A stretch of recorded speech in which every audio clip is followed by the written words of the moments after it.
you're in Miami, right, Marlee? Yeah, I'm absolutely not in my living room. I'm here on the beach getting a tan, so I'm enjoying this very much. We haven't been around each other in a while in the sports department. We're just like talking. We just get a chance to talk, which we haven't been able to do. Yeah. We've all been isolated a little bit, so it's kind of nice to just talk.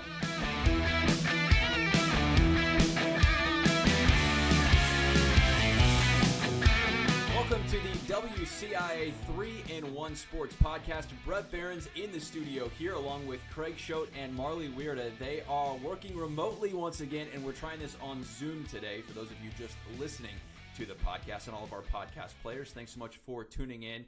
So, guys, for you on video, though, Craig and Marlee, why don't you say hello, because we're going back and forth, and your backdrop, Craig, I love that on Masters weekend here. Yeah, I had my tickets. I flew down here. I'm the only one at the course. I don't know where everybody else is at, but no one came to Augusta National for the Masters. I'm here on the 12th hole, par 3, but it's kind of lonely. I would take being on the 12th hole at Augusta right now compared to being where we're at. You know, it's got to be nice down there, I assume. Even if there was no one there, I would just go and sit for a day just to walk around the course. I don't know. I know, Marlee, you feel the same way, but you're in Miami, right, Marlee? Yeah, I'm absolutely not in my living room. I'm here on the beach getting a tan, so I'm enjoying this very much. Hey, I think we take being on the beach right now as well compared to all of this. It's crazy times. And we've been working remotely here for, Marlee, is this 4 weeks for you now? I think it is, right? A full month? I think it's almost 4 weeks, which it doesn't feel like it at all. Honestly, it's kind of been going by pretty fast. But yeah, it's kind of nuts to not actually see your face or Craig's face and just be here at home and be doing all my interviews remotely. I recently made a standing desk for myself, which I was so excited about because I hate sitting down all day. I don't know. I feel super lazy when I do it. So I put a shoe rack on top of my desk so I could stand and do my work. Because obviously getting into this line of work, I never expected it to be a desk job. You know, I'm always out and shooting and filming and doing stuff like that, and now I'm kind of like just sitting at home, which is odd. So now I have a standing desk and it's nice. I think that's been the oddest part for me is we're so used to going out and getting content, and now all the content is just done remotely. We haven't done in-person interviews in weeks here, and that's by design. We're trying to do our best to social distance as well. And so, you know, for me in the newsroom, there's nobody in there most of the time. If there are, just a few people. And so for me, it's been very odd to not take the camera out of the building. Craig, how have you kind of managed all of that and this different feeling? I mean, I've been in this business a decade, and it's truly one of a kind right now. Yeah, probably my favorite part of the job is grabbing a camera and going to a basketball, football, baseball game and shooting video, and I haven't touched a camera in a month. So definitely miss just going to a high school softball game. We would be coming up on postseason play here in a couple of weeks for high school baseball and softball, and we're not more than likely. IHSA hasn't said it's canceled, but we're more than likely not going to get the chance to do that. And I just love going out to games and shooting video and seeing people and talking to these athletes, and it's kind of taken its toll. I'm not going to lie. Earlier today, I was telling someone it's taken its toll. I'm kind of in a bad mood because I can't go do anything. I can go outside and walk around, but I want to go somewhere. I want to go to a game, and I want to see something happening, and there's just nothing happening right now. Wait, I thought you were at Augusta, though, Craig. We're so rusty when we come back. We're going to go to shoot something and forget how to use the camera. I feel like I'm losing my touch. Even I went to get groceries the other day, and I almost, not like I forgot how to drive, but I was like, oh, it's been a while. It's so weird. Craig, I thought you were at Augusta, though. In my dreams, I'm at Augusta. Yeah, right? I think, hey, we would just take watching it on TV. And this is maybe the sign of the times, guys. And Marlee, I know you're not a huge golf fan, but they're replaying, I think it's the 2004 Masters tomorrow on Saturday with Phil in his first green jacket. And then last year's Masters when Tiger won, of course, in the big, hula that he was able to win again at Augusta. I'm looking forward to that, just like having something on TV, even though it's a replay. I watched it last year. We already know what happens. for me, Craig, it's just like, hey, this is exciting. There's Masters golf on TV. There's something to be entertained by for a couple hours. See, I'm not like that. I tried that with the NCAA tournament and the replays that they were doing, and it did nothing for me. Really? I watched a couple of them, and I was like, all right, this isn't for me. So honestly, I haven't watched any of the Master replays. I'm probably not going to watch. I might watch Sunday, just because last year Tiger winning was one of the coolest sports moments that I can remember. So I might watch a little bit on Sunday, but the old replays just don't do it for me. Really? Because there's no anticipation. You know what's going to happen. I feel like that's the favorite thing that I love about sports is like it's 2 minutes left on the clock, a 1-point game. Like what's going to happen? That's what for me, and I think a lot of other sports fans love is just like waiting to see what happens in that moment. Sports, you watch them live. You don't really, watch the replay. So I agree. I hate watching reruns because you know what's going to happen, and it takes the fun out.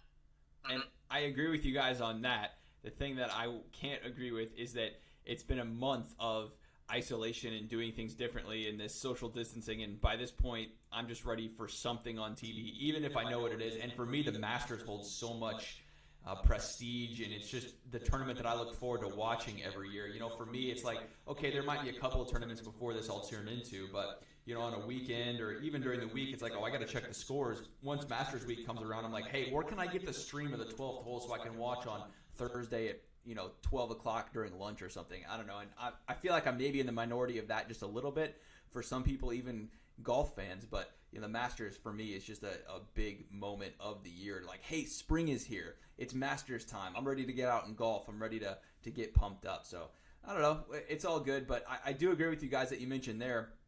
In terms of the IHSA, with every passing day that goes by, I just have a harder time believing that this optimism that the IHSA is trying to express, which, look, I appreciate that they're trying to be optimistic with these kids, but I think we all know, and I think the kids are starting to figure it out from the couple interviews that I've done with some high school players.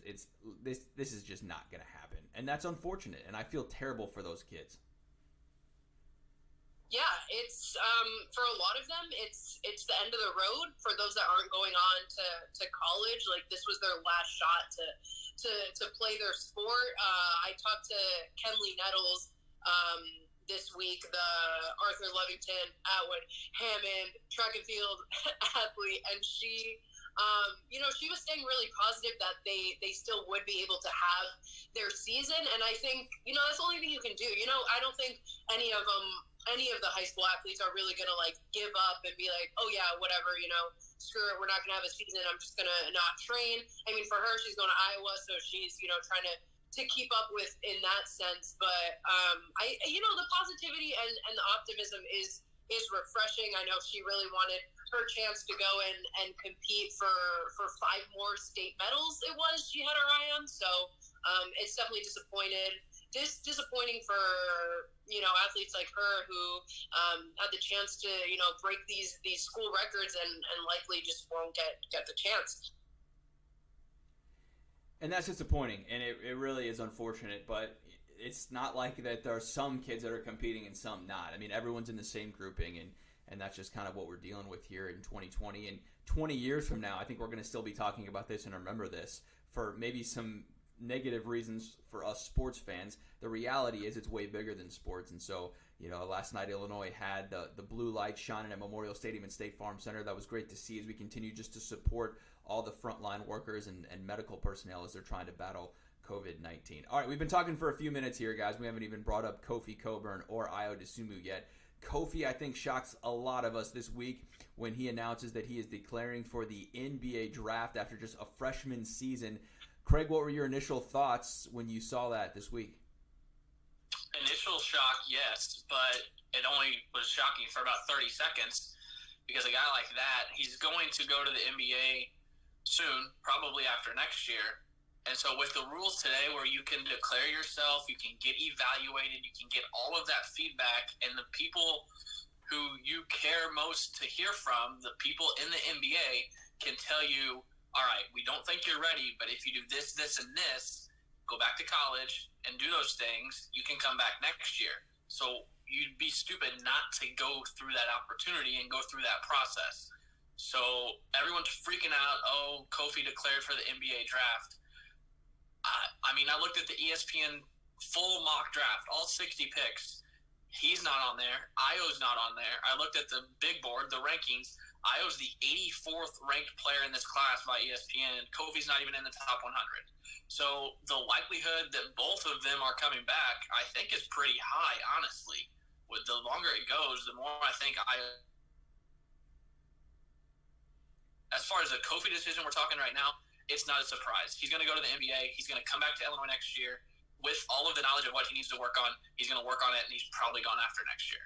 And I agree. I think the part that shocked everyone was, just the message that he put out on his Instagram or where he posted it, because it really seemed like he was saying a farewell. He thanked the fans, he thanked the coaches, and Bret, you talked to him before he came to Illinois, and he said that he wanted to be a one-and-done player. So I think maybe that's more concerning. Like, I get where he's at, which absolutely you should do. You should go and get evaluated and know what it takes to go to the next level. But it was concerning where he positioned it as a farewell, as a goodbye.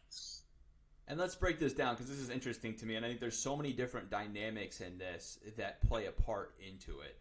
And I think you're both spot on with what you're saying here, and this is what makes it all very interesting to me. Is he ready for the NBA today, Craig? The answer is absolutely not.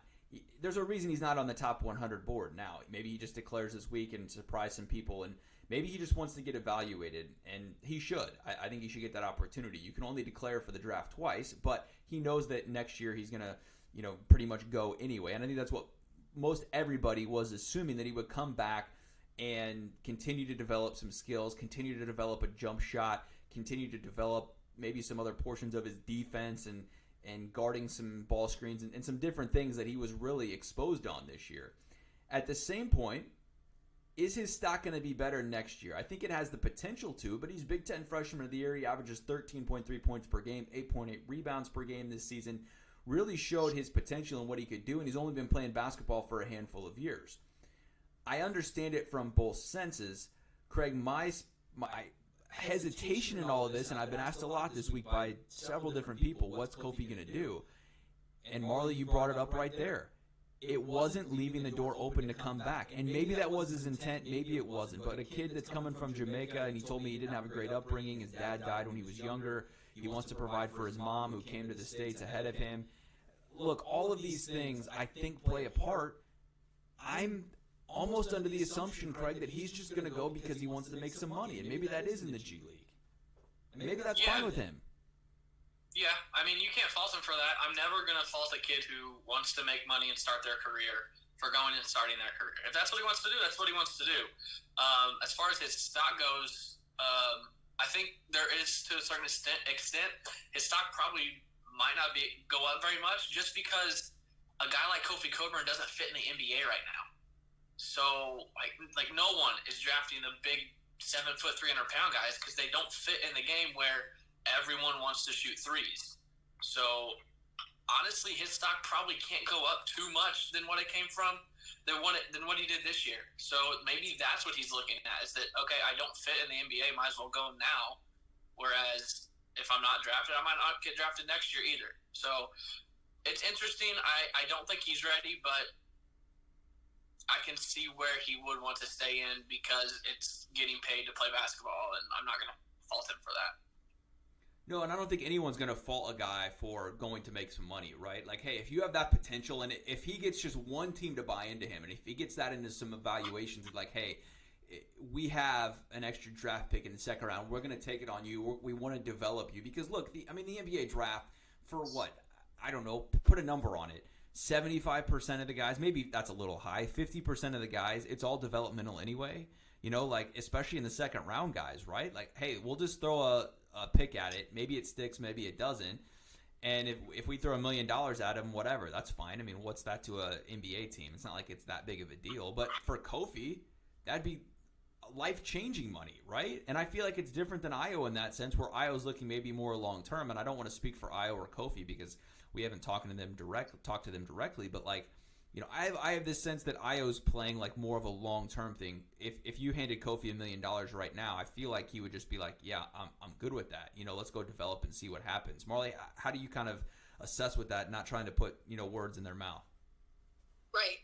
And I feel like, kind of going off what Craig said, is that you can't blame them for wanting to go and make money. And especially since we're in such an uncertain time period, for all we know, the landscape of the NBA could change completely. I mean, they're already talking about pushing the draft back. So I don't know. There's the XFL got suspended, and they said they were likely not going to pick it up in 2021. So what if, kind of like these secondary leagues, like the G leagues, almost dissipate as a result of this pandemic? I think, if they have the chance, they should take it. And I do think that's probably what's on their mind. And like you said, Kofi, if he's, in a position where he needs to go and make some money, he definitely should. And I think just in uncertain times, that's probably where their mind's at and what they kind of want to do. And I think all top 50 prospects say they're one and done, right? Craig, I remember when we talked to Io, he said he wanted to be a one and done, and that's fine. I think especially top 30 prospects, and both Io and Kofi were kind of right on that bubble, a little bit outside.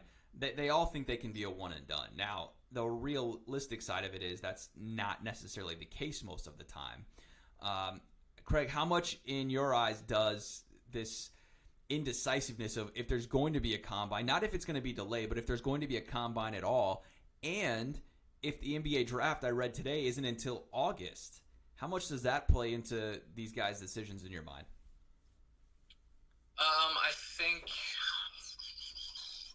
for that stuff, I think it affects the college programs even more, because if Brad Underwood doesn't know his roster until late July, August, I mean, that's troublesome, because practices start about a month later. So that's where I think those issues come into play. As far as the players go, they probably just get a better feel for what the outcome could be.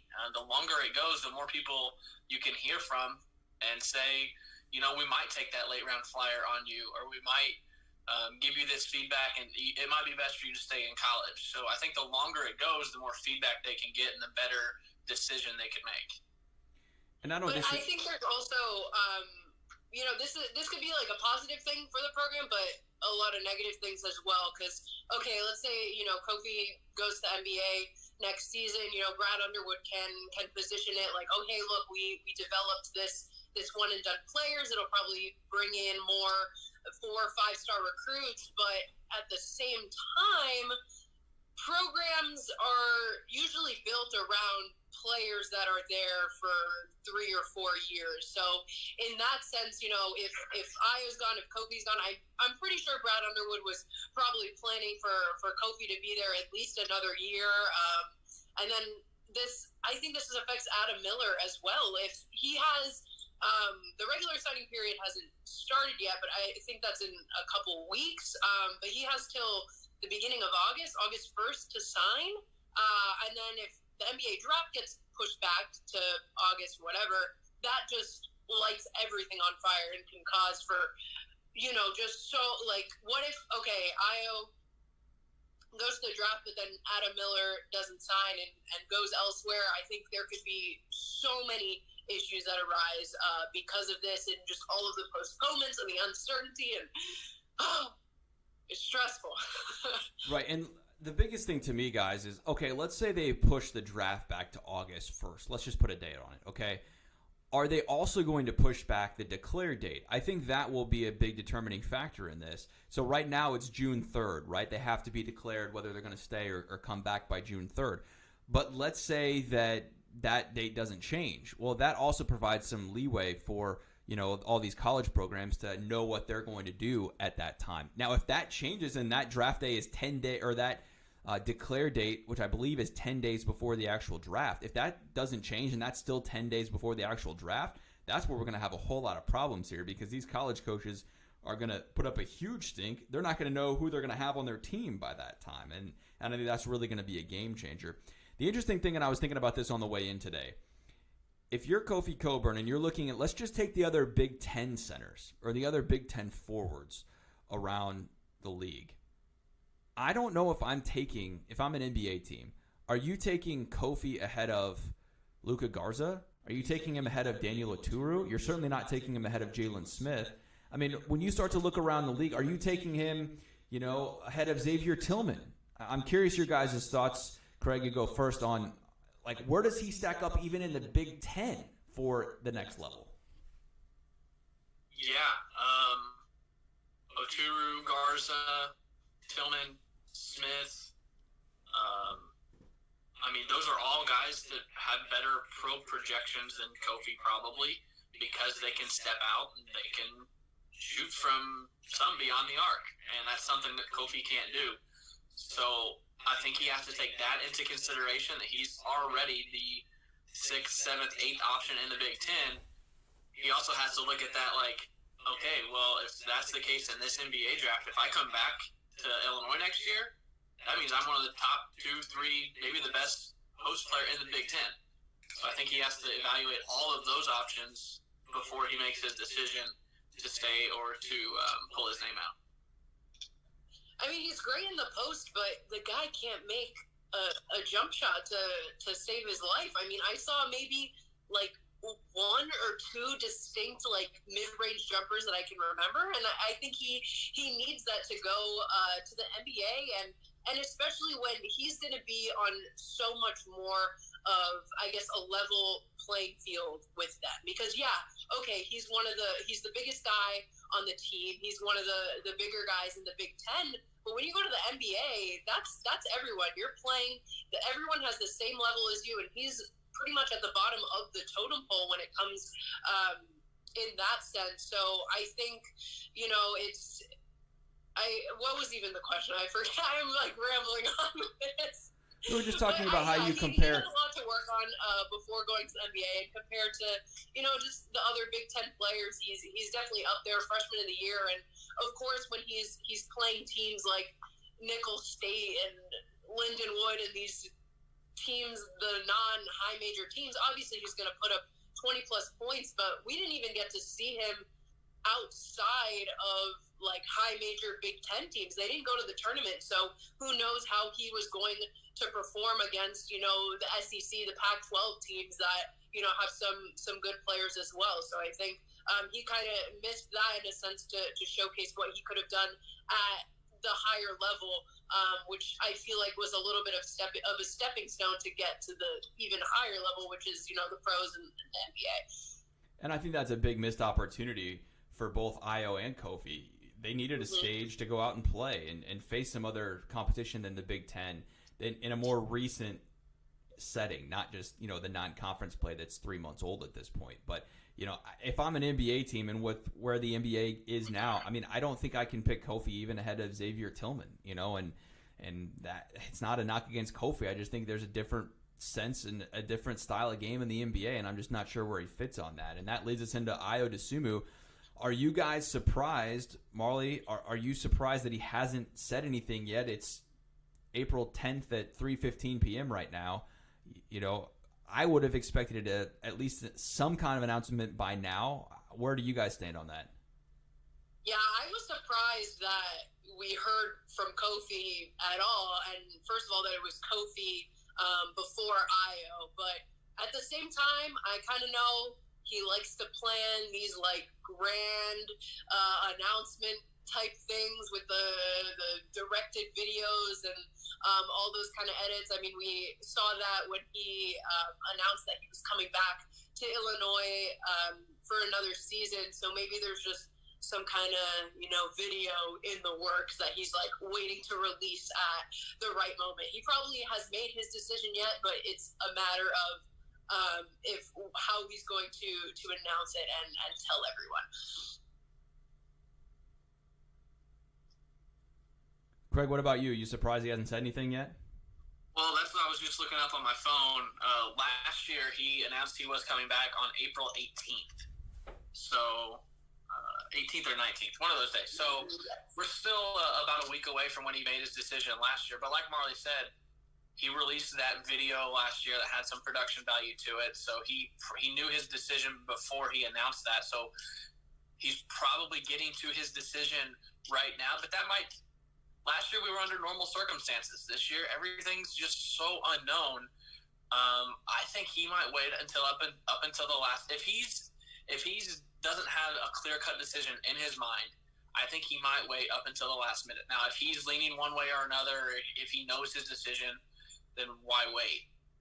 I think the longer that it goes out, the more he had to wrestle with the decision of what to do. And I expect him to declare for the draft, keep his options open, and get that feedback, because I think that feedback is huge. My concern for both of these guys is if there's no combine, they don't have a chance to go show against some of these other guys. And that's saying that Kofi would even get invited to the combine, guys. I mean, it's not – there's 100 guys – minimum that are going to declare for the NBA draft. That doesn't mean everyone's going to the combine. You have to get invited to the combine. I'm pretty confident Ayo would. Very confident in that. Look, I'm not sure Kofi would even get that invite. And if he didn't, then he would have to do some individual workouts, which Ayo would do anyway. Even if you don't go to the combine, teams will still fly you in to do individual workouts or whatever else, and that's fine. And we should put the preface on this because I got asked this question more than anything else, I think, this week. You can hire an agent and come back, right? I think some people are still under the old. Has to be an NCAA approved agent. Correct. And I think that's where people are freaking out is like, look, if he hires an agent, he's not coming back. That's not necessarily true. And so, they can still hire an agent as long as they're NCAA approved and come back, and that's fine. But it's just like you said, Craig, there's so many unknowns here, and I think that complicates this on so many different levels. And just right out of the box here, right out of the gate, without thinking about it, what do you think right now? Does Ayo and Kofi come back? Does one or the other come back? How do you see this shaking out right now? I don't know. Not an option, Craig. You got to pick one or the other. I think if I'm them, I'm coming back. No, but what do you think they're going to do? If I was in their shoes, I would come back. I think that's the smart choice. But with so much uncertainty, I know Shannon Ryan did a story, Chicago Tribune. She talked to Kofi's brother, and I think one of his sound bites or one of his quotes was, with everything going on right now, if you have an opportunity, you have to take advantage of the opportunity because you never know what tomorrow can bring. And that kind of put a lot in perspective. I mean, is Kofi an NBA player in the future? Yes. So why not take advantage of it right now? Is Ayo an NBA player? Absolutely. Absolutely. Love it. So why not take advantage of it now? So do I think they come back? I think one comes back.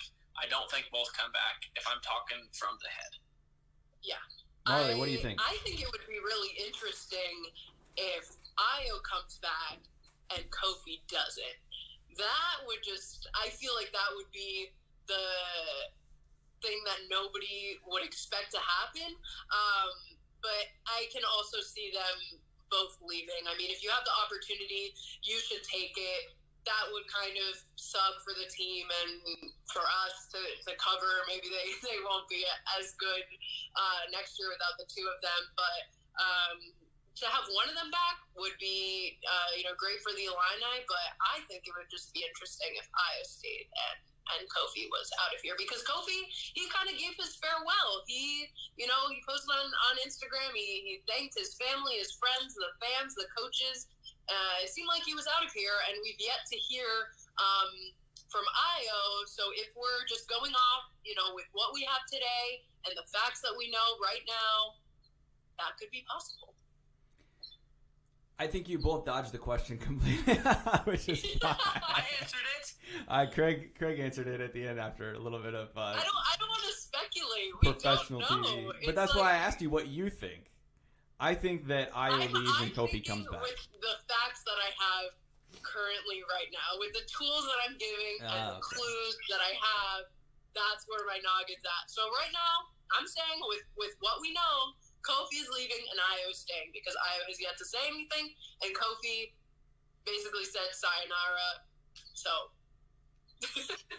and I agree in parts with both of you. I think Io goes and Kofi comes back. I don't think he's going to get the feedback he wants to hear, and I think Io will, and someone will be more likely to take a chance on Io in the second round. All right, we've heard some different athletes at Illinois announce that they are coming back next season. Two golfers in Michael Fiegels and Giovanni Tadioto both said this week that they do plan to come back for a senior season. Craig, you saw a report that Wisconsin is not allowing its seniors to come back next year, and it's up to the school. The NCAA approved that they would allow seniors to come back and allow the scholarship limits to go over. But, Craig, you saw that Wisconsin is not. This is an interesting dynamic, and it's up to the schools, and I feel pretty good that Illinois is allowing this. Yeah, I was trying to look up the article or who said Barry Alvarez stuff. But, Barry Alvarez is a Wisconsin AD, and I saw a report, I think it was yesterday, that they said that Wisconsin is not allowing their spring sport athletes to take advantage of this extra year of eligibility, which is completely just – I can't believe that. I also saw someone reply or quote tweet that tweet that asking if their decision would be different for Barry Alvarez if it was the fall sports that were affected and his beloved football program lost year of eligibility. But I digress from that. I think it's the first two of a handful of seniors that could come back. I don't think it's going to be as many as a lot of people expect. Every senior is not going to take advantage of this. I know Dan Hartlib on the teleconference last Friday, he said he expects a handful, so 4 or 5 of his players, not all of his players.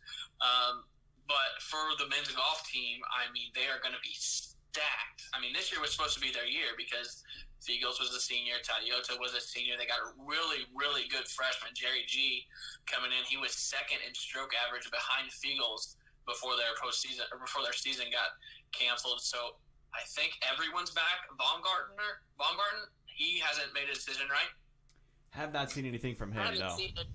Yeah, and he was a senior. So that would be the only guy that they could lose. But other than that, everyone's back. So men's golf should be loaded again next year. And I expect within the next week or two, we start seeing some of those baseball, softball, potentially some tennis players announce that they're coming back.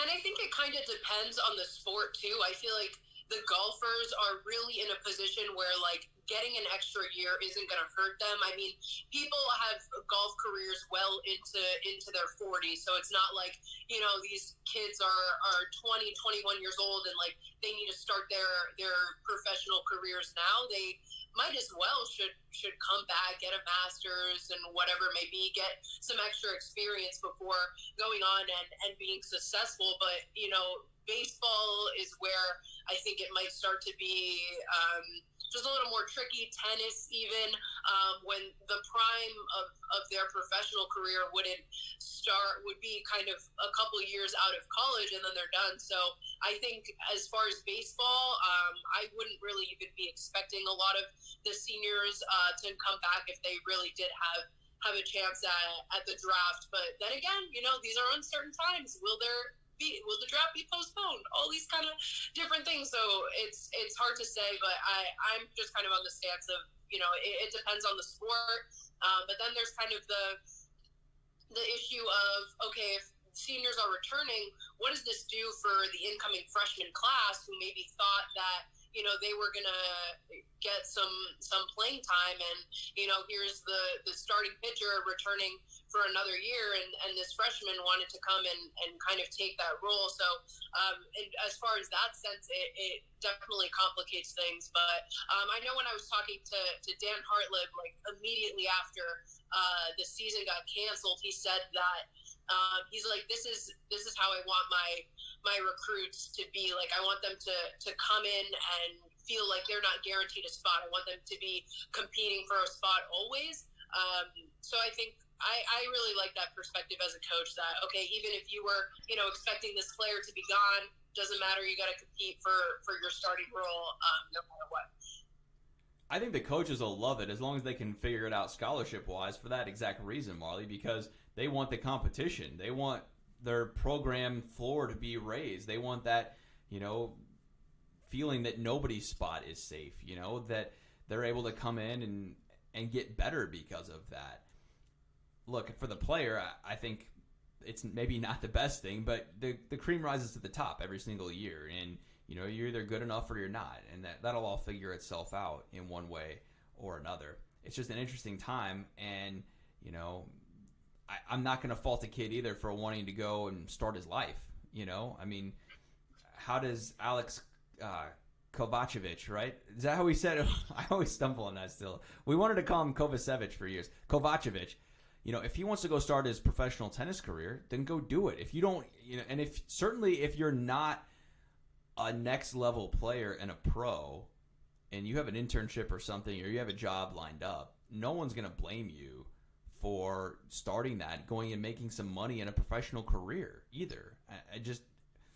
I don't know. And I think, like you kind of mentioned, Craig, most fans assume that, like, oh, you got another year, you're just going to come back. That's great. Don't you want to prolong this college career and this dream of playing sports? And I'd love to be doing that, blah, blah, blah, when it's just way more complicated than that. I would guess here today that the number would be less than 50% of the players come back. Do you feel that's too low? Well, go ahead, Marlee. No, I think that's a fair number. I think, when you're going into college, you're expecting to get 4 or 5 years. Let's say you have a redshirt season or whatever it may be. So if I was in the position, I think I would be fine, just closing the door and closing that chapter on my life. I mean, being a college athlete is hard. You're balancing school on top of a job if you have one, and sports, and it takes a lot out of you. And I think people don't realize that. People just see the stuff that happens on the field. There's like, oh yeah, they just go to practice and play their games, but there is so much more that goes into being a college athlete, and it gets exhausting at times. So I really wouldn't blame anybody for wanting to leave and just close that door, even though it may have been an abrupt end to their season, or maybe they didn't get to have the senior year that they were expecting. But I think a lot of them will be happy to move on.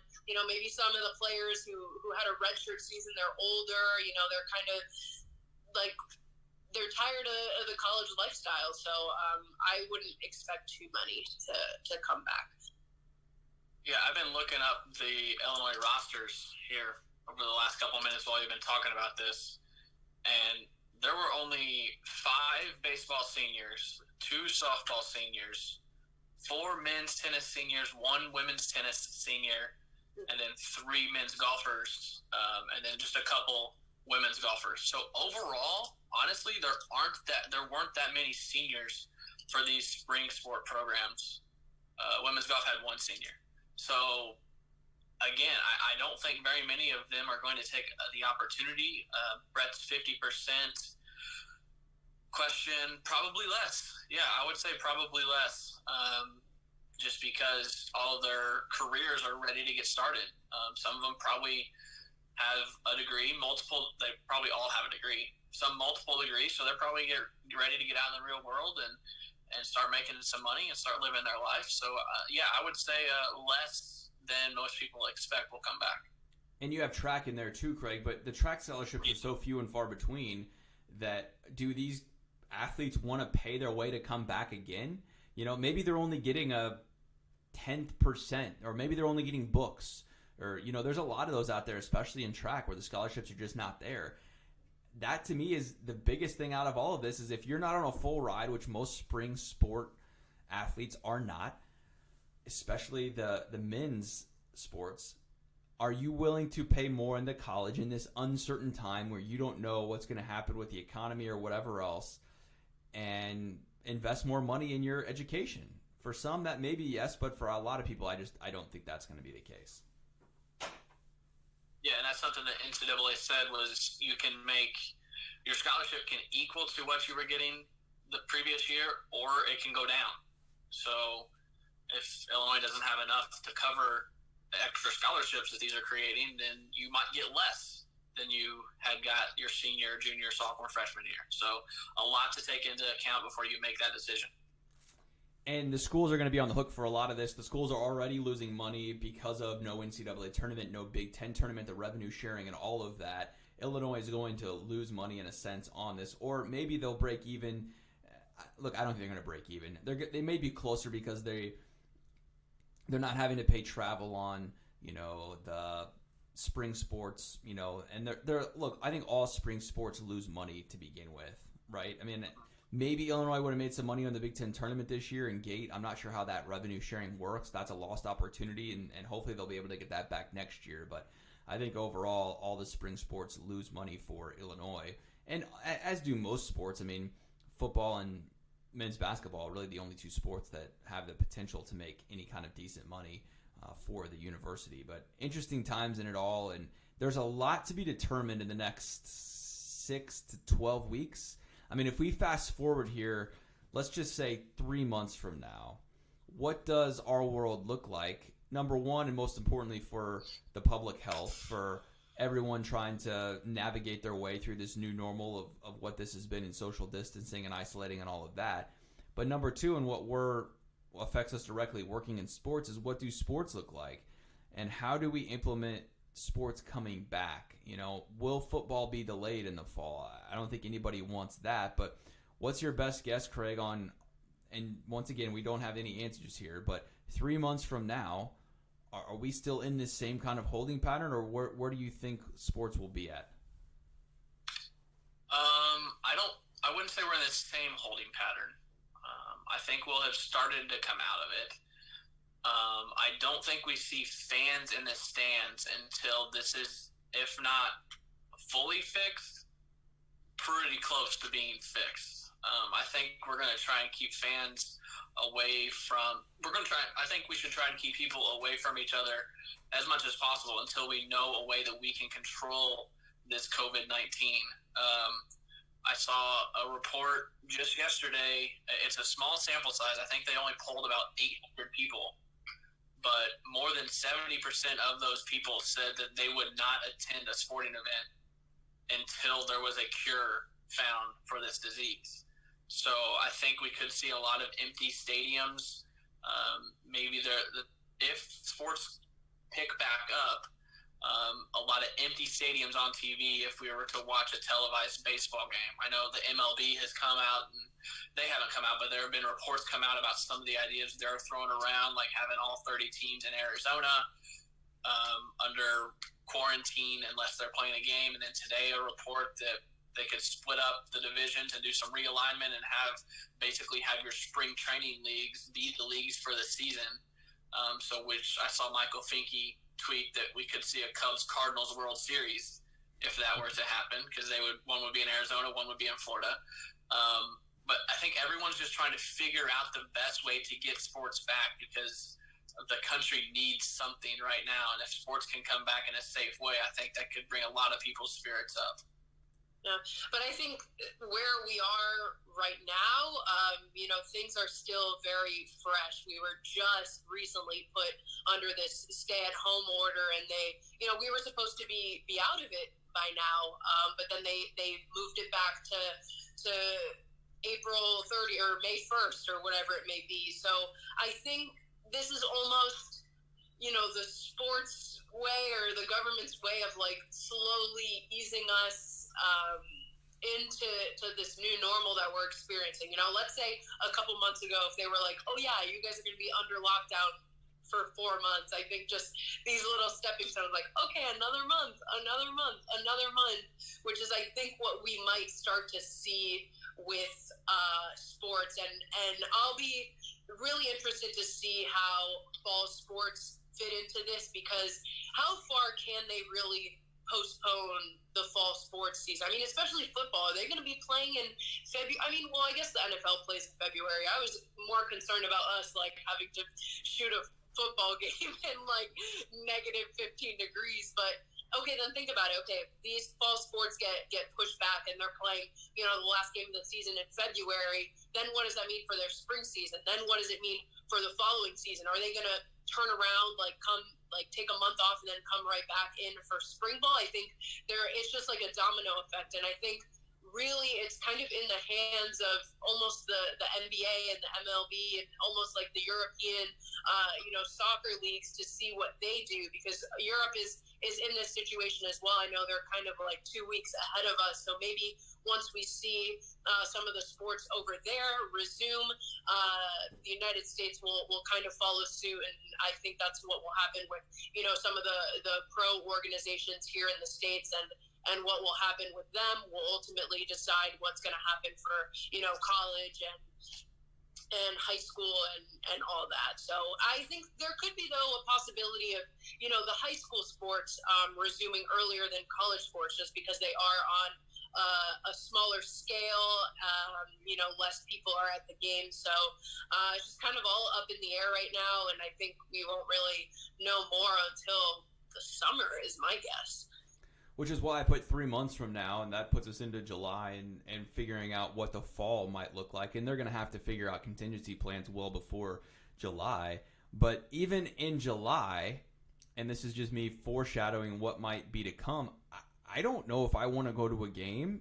Do you feel safe going to a game if there's no vaccine, or if the vaccine hasn't been widely distributed? And how long is it going to take to distribute a vaccine once we get a vaccine, and how long that might be until that becomes readily available? There's just so many questions right now. I'm not sure that I would feel comfortable, if I'm just a fan, going to a game at Memorial Stadium on September the 4th, I believe, is the first game against Illinois State, right? I mean, Craig, would you feel comfortable as a fan going into that if the vaccine hadn't been widely distributed yet? Maybe.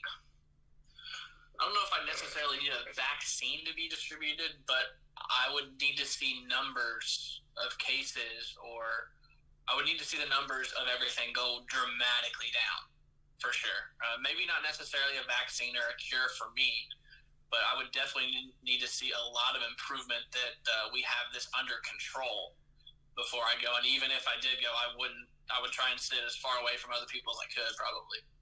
Yeah, and maybe we could see that, is that they, only sell seats that are 10 feet apart. I kind of take the stance on this whole thing is like, I do what I can to protect myself, and I wash my hands and all that, but you can never control what somebody else is doing. And I think that's why we've seen just so much of a rapid spread, and why they're trying to do all these things to flatten the curve, is because you never know who somebody else is hanging out with, what they're touching, what they're breathing.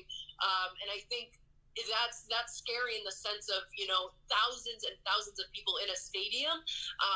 I don't see how that can be safe when this is such a fresh situation. And the reality is, guys, you're going to have some people that just don't care, that their tailgate at Memorial Stadium is more important to them than whatever else, because that's the world that we live in today. And there's going to be people mad and, upset that it's going to look different. And that's one thing that I do know out of all of this, is that whenever sports resume and whenever fans are back in the stands, I think it's going to look a lot different in terms of, the sanitation, or different elements of reminding people to wash your hands, or, things on the video board reminding you to, clean up after yourself. I don't know, whatever that may be. People wearing masks in the stands. I think there's just so many things that are going to play into it, but I do have a strong sense that there's going to be some elements that look different whenever sports do come back. All right, we're coming up on 50 minutes here, guys. I think for us, we haven't been around each other in a while in the sports department. We're just like talking. We just get a chance to talk, which we haven't been able to do. Yeah. We've all been isolated a little bit, so it's kind of nice to just talk sports with somebody. And I had that with my neighbor the other day, who we had a conversation, social distancing. Of course, we were out raking leaves in the yard, and he was just so excited to be able to talk sports for a couple of minutes that we ended up chatting for about 30 minutes. Yeah, it's nice to, even though you guys aren't, like physically here, it's good to get the gang back together, guys. Craig, how you doing? All right. You're working a couple of days from home. You said getting out for some walks. You're kind of in a bad mood. Things brightening up a little bit now that we've been able to talk some sports? Yeah, I've been better. I got a deal from Buffalo Wild Wings, 40 wings and fries for $25. So whoa, that could have been a better mood today. Is this for tonight, or did you already down all that? tonight between the two of us. All right. There you go. Good stuff. That's a pretty good deal. Yeah, well, it's actually $35, but we had a $10 coupon to take $10 extra off of that, so. Okay. Yeah. That sounds delicious right now, and a great way to cure some social distancing blues with some B-dubs. That's for sure. Yeah. If they want to sponsor this program, I'd be all right with that too. If we can get some of that. Oh yeah, is that a plug? Do I get paid for that? You tell me. If you are, I need to talk with you about how you're working this out here, because I want to get in on that. All right. Anything else on your guys' mind? I miss sports, guys. The every struggle time is we do real. this podcast, I kind of think about it again because the weeks are kind of busy. We're getting these interviews and whatever, and I'm almost blind to it. And then we stay here on the podcast, and Bret asks the questions "What are we gonna do in 3 months?" And I'm like, "Oh my, I don't know." 3 months? Can we make it 3 days from now? That's not gonna happen. Oh man, enjoy those Masters replays. That's about all we can say a lot of times. Just, all right. Well, we'll figure it out. We'll do this again next week. Thanks so much for tuning into the WCIA 3-in-1 podcast. It's been fun. For Craig Choate and Marlee Wierda, I'm Bret Beherns. Until next time, enjoy those wings, Craig. From Augusta, Craig Choate on the 12th hole. From Miami Beach in Florida, Marlee Wierda. I'm Bret from the studio.